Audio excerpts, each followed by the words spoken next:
Every year we tell ourselves that New Year's Eve is just another night. But then something like Barts happened and it completely shattered that illusion. Because this wasn't just people ringing in the new year, this was an entire class of society physically clustering together in one tiny place. Almost like a living diagram of how power, money, fame and access actually work. When I first saw the clips and photos, it didn't even feel real.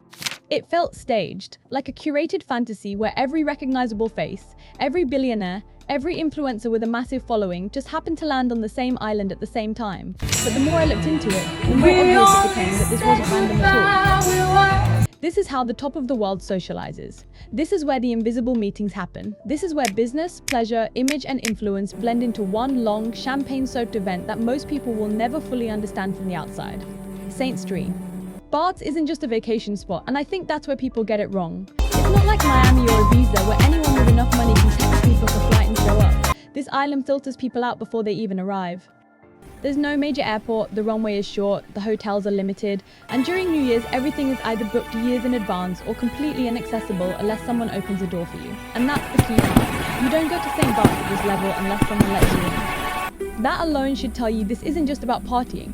It's about belonging to a very specific circle, one where being invited matters more than being rich enough to pay. What really caught my attention this time was how concentrated everything felt. We're used to seeing celebrities vacationing, but usually it's scattered. One person here, another there.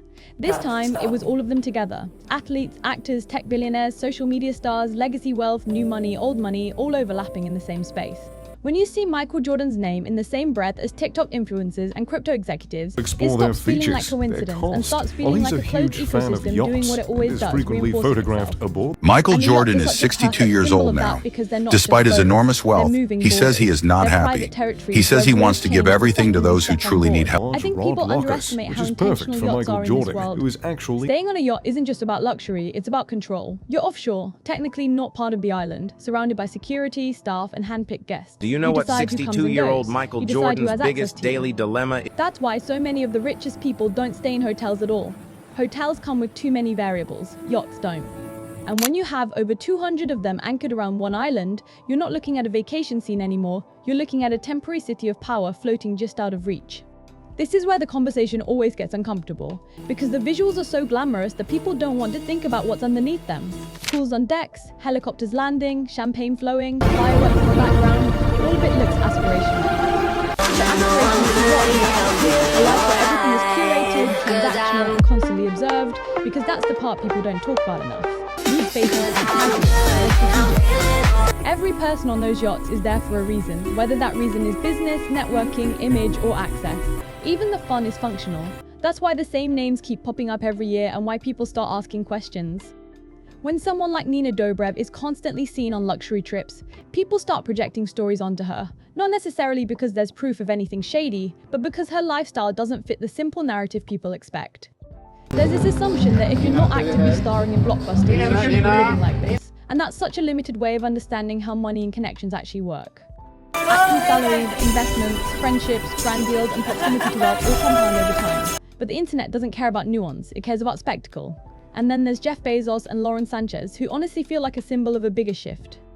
There was a time when billionaires wanted to stay invisible, when being low-key was part of the brand.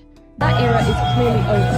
Now the wealth is loud, it's named, it's branded, the yacht has a name, the helicopter pad is visible, the parties are public, the dancing is filmed. And that visibility changes how people react. It invites criticism in a way quiet wealth never did. When people see one of the richest men in the world partying like a college kid while the rest of the world struggles, it doesn't inspire admiration, it creates resentment.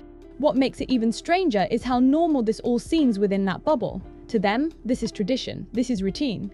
New Year's Eve in St. Barts is just what you do when you're part of that class. The exclusivity is the point. The difficulty of getting there is the appeal. It's not about the island itself, it's about who can still access it when demand explodes. And when you realize that, the influencer presence starts to make more sense too. People love to act confused about why influencers are there, but influencers are currency now. Attention is leverage. A TikTok creator with millions of followers brings something to the table that money alone can't buy, which is relevance. That's why someone like Alex Earle becomes such a focal point. She represents the collision of old power and new influence.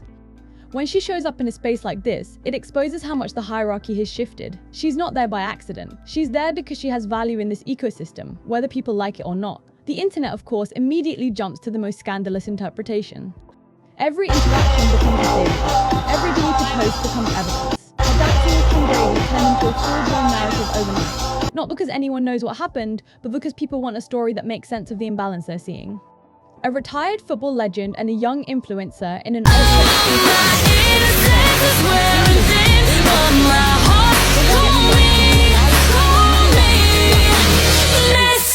conversations that would seem bizarre anywhere else are completely normal there. What I find more interesting than the flirting rumors is the business layer underneath it all. Once you look at who hosted certain yachts, who thanked which executives, and who is connected to which brands, the picture changes. These trips aren't just celebrations, they're incubators. Deals are made quietly, partnerships form organically, people position themselves for the next tier of opportunities while everyone else thinks they're just partying. That's how power sustains itself. It doesn't announce meetings, it disguises them as fun.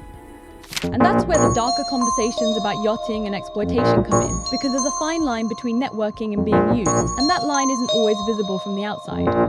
There are absolutely situations where people, especially young women, are placed in environments with unspoken expectations, and pretending that never happens would be dishonest. But flattening every woman on a yacht into the same assumption is also lazy and harmful. Two things can be true at once. Exploitation exists, and so does agency. The problem is that from the outside, everything looks the same. What really stuck with me were the reactions from locals and long-time visitors.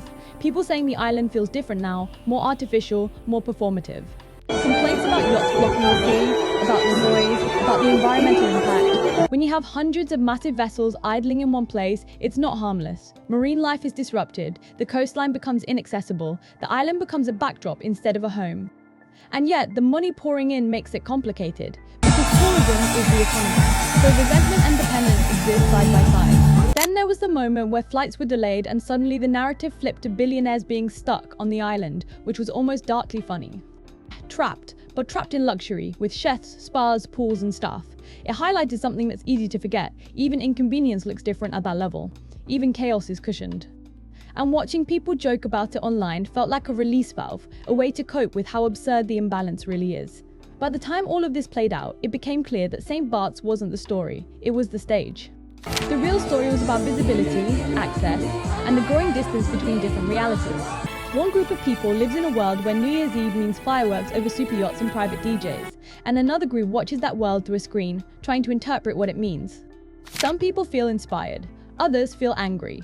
Most feel disconnected, and maybe that's the most honest takeaway from all of this. These gatherings aren't meant to include us. They're not meant to be understood by the public. They're closed loops where power reassures itself that it still exists, that it's still exclusive, that it still controls the narrative. Social media just gives us a window into it, not access.